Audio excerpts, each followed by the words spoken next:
Good morning बच्चों। आज आप लोग साड़ी के बारे में पढ़ेंगे। साड़ी किसे कहते हैं और साड़ी को कैसे प्रदर्शित करते हैं, इसके बारे में आप लोग अध्ययन करेंगे। सबसे पहले साड़ी की परिभाषा क्या होती है। तो किसी वर्ग आव्यूह के अद्वितीय संख्यात्मक मान ज्ञात करने के लिए आव्यूह का जो परिवर्तित रूप होता है उसी को हम साड़ी कहते हैं। ठीक है, किसी वर्ग आव्यूह के अद्वितीय संख्यात्मक मान ज्ञात करने के लिए आव्यूह का जो रूपांतरित रूप होता है या परिवर्तित रूप होता है उसी को हम लोग साड़ी कहते हैं। और साड़ी को टेल या स्मॉल टेल या माडा फे से प्रदर्शित करते हैं। ठीक है, कोई भी किसी भी वर्ग आव्यूह का साड़ी हो, ठीक है, जो साड़ी होता है वह वर्ग आव्यूह का रूपांतरित रूप होता है, जिसे उस आव्यूह का संख्यात्मक मान ज्ञात करने के लिए हम लोग परिवर्तित करते हैं।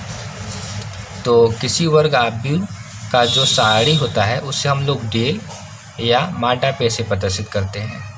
और जो साड़ी के अवयव होते हैं उसे माडा ये बॉक्स में लिखते हैं। ऐसे हम लोग तो खड़ी पाई भी बोल सकते हैं, ऐसे माड भी कह सकते हैं, इसमें हम लोग लिखते हैं। ठीक है, जैसे कोई वर्ग आव्यूह दिया गया हो आपको,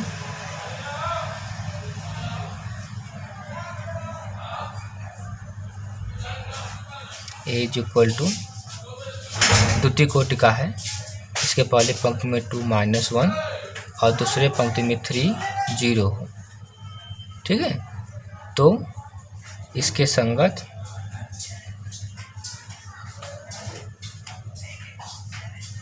सारणी, ठीक है, इसके संगत जो सारणी होगा उसे हम लोग या तो डेल से दिखाएंगे या तो जो जिस नाम का है, अगर मैट्रिक्स बी है तो माडा बी, मैट्रिक्स से है तो माडा ए, जैसे मैट्रिक्स है तो चलो करेंगे माडा ए। ठीक है, इज इक्वल टू, अब ये हमारा साड़ी हो जाएगा। ठीक है, साड़ी का सिंबल है 2 - 1 3 यहाँ पे 0। ठीक है, इस प्रकार से हम लोग कर लेते हैं। देखिए कोई दूसरा है, अदर एग्जाम्पल देखिए, यदि आव्यूह सी इज इक्वल टू तृतीय कोटि का है, इसके पहले पंक्ति में 1 - 2 0 और दूसरे पंक्ति में 7 1 1, तीसरे पंक्ति में -1 2 0। अब कुछ भी एग्जाम्पल ले सकते हैं। ठीक है, हो तो इसके संगत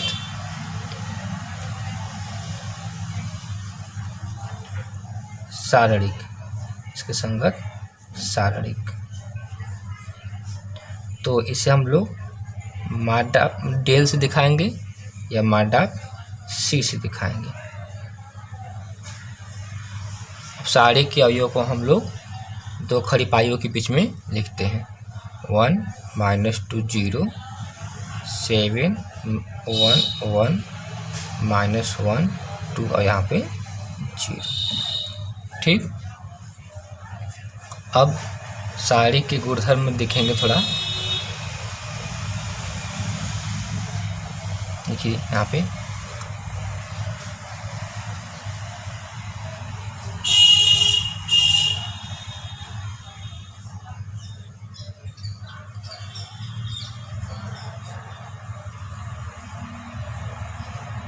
ठीक है,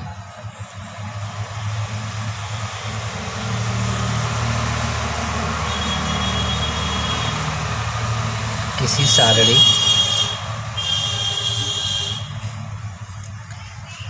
का किसी अदिश के साथ गुणा, अदिश के साथ गुणनफल।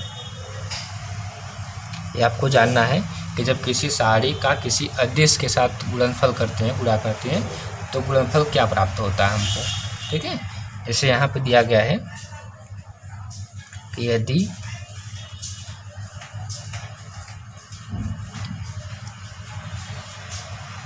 आव्यूह ए दिया गया इसे, ठीक है, आव्यूह ए इज इक्वल टू द्वितीय कोटि का कोई मैट्रिक्स है, मान लीजिए 1 7 -2 1 हो तो 2a तथा 2 माडा फे ज्ञात कीजिए।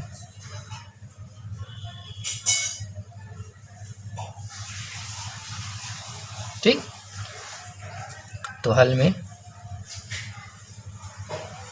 दिया है, सबसे पहले ए की वैल्यू हमको दिया गया है, ए है 17 - 2 1,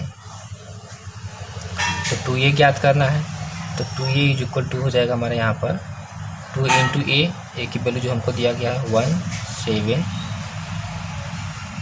- 2 1। ठीक है, तो 2a = अब जो ये 2 है इसकी मल्टीप्लाई होगा मैट्रिक्स में। तो मैट्रिक्स में आप लोग पढ़े हैं, जब किसी मैट्रिक्स का किसी अदिश के साथ गुणा होता है तो उस अदिश का मैट्रिक्स के अवयव के प्रत्येक अवयव में गुणा हो जाता है। जैसे 2 का गुणा प्रत्येक अवयव में हो जाएगा, तो 2 7 दूनी की 14, 2 दूनी की 4 -4, 2 1 कम 2। ठीक है, अब हमें यहाँ पे ज्ञात करना है 2 × माडा फे। ठीक है, सबसे पहले हम लोग माडा फे ज्ञात करेंगे। तो माडा फे ज्ञात करने के लिए क्या होगा कि जो हमारा मैट्रिक्स है उसको हम सारणी में बदल देंगे, परिवर्तित कर लेंगे। ठीक है, ये मैट्रिक्स हमारा है 17 - 2 1, तो जाएगा 17 - 2 1। इसके बाद हमें माडा 2a चाह रहा है, तो हम यहाँ पे दोनों पक्षों में 2 से मल्टीप्लाई कर देंगे। यहाँ जाएगा 2 × माडा फे, यहाँ जाएगा 2 × सारणिक में 17 - 2 1। ठीक है, अब इस 2 का मल्टीप्लाई होगा, तो सारणी में गुणा करते समय ध्यान रहे कि जब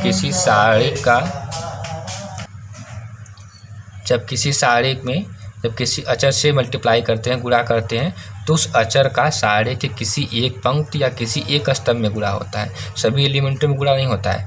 आव्यूह में आप लोग देखे होंगे कि जब किसी अदिश का गुणा हम आव्यूह में करते हैं तो उसके प्रत्येक अवयव में हो जाता है, लेकिन सारणिक में ऐसा नहीं होता है। सारणिक में क्या होता है कि यदि हम किसी अदिश का किसी सारणी के साथ गुणा करते हैं तो उस अदिश का गुणा किसी एक पंक्ति में होगा या किसी एक स्तंभ में होगा। अब फ्री है, कहीं भी कर सकते हैं, बट एक ही पंक्ति या एक ही स्तंभ में।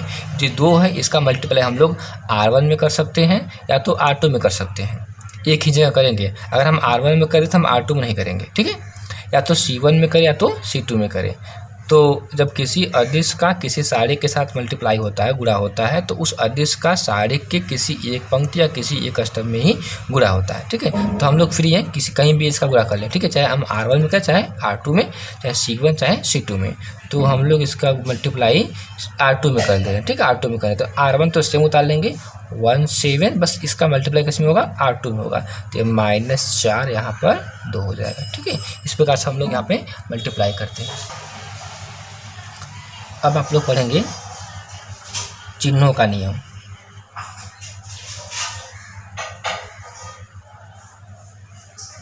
चिन्हों का नियम, ठीक है, तो सारणिक में चिन्हों का नियम होता है, अगर आप लोग ऐसे याद कर लें तो हम ऐसे ही हो जाएगा। ठीक है, अगर द्वितीय कोटि का है तो चिन्हों का नियम हो जाएगा यहाँ पे प्लस माइनस माइनस प्लस। ठीक है, अगर तृतीय कोटि का है तो चिन्हों का नियम हो जाएगा प्लस माइनस प्लस, एक प्लस एक माइनस। ठीक है, तो देखिए प्लस माइनस प्लस, अब क्या आएगा माइनस, फिर प्लस माइनस, माइनस है तो प्लस माइनस प्लस। ठीक, इस प्रकार से। और अगर चतुर्थ कोटि का है तो देख लीजिए आप लोग, प्लस माइनस प्लस माइनस, फिर minus plus minus plus, plus minus plus minus, minus plus minus plus. ठीक है, और ऐसे दिक्कत हो रहा हो तो आप लोग पंक्तियों और स्तंभ संख्या को नोट कर लीजिए। अगर सम हो रहा है तो प्लस और विषम हो रहा है तो माइनस। जैसे यहाँ पे देखिए जो ये एलिमेंट है यह दूसरे पंक्ति या पहले स्तंभ में है, दूसरे पंक्ति पहले स्तंभ का मतलब 2 + 1, जैसे 3 ओड है तो यहाँ पे माइनस हो जाएगा। ठीक है, तो हम लोग यहाँ पे आ गए। ठीक है, यहाँ पे देखिए तो ये क्या है, ये हमारा पहले 1 2 3 तीसरे पंक्ति और 1 2 तीसरे स्तंभ में है, तो 3 + 3 = 6, 6 इवन है, सम है तो यह प्लस हो जाएगा। ठीक है, इसके लिए सूत्र होता है -1 की पावर r + c। ठीक है, चिन्हों का नियम होता है -1 की पावर r + c।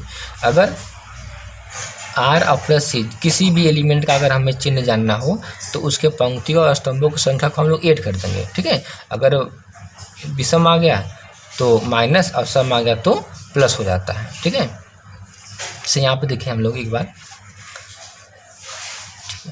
2 1 3 माइनस मान लीजिए यहाँ पे 4 है, आपसे पूछा जा रहा है इसका चिन्ह क्या होगा। ठीक है, इस एलिमेंट का चिन्ह क्या होगा, तो हम लोग देखेंगे कि यह पहले दूसरे पंक्ति में है और पहले स्तंभ में है, तो 2 + 1 -1 की पावर 2 + 1 हो जाएगा -1 की पावर 3।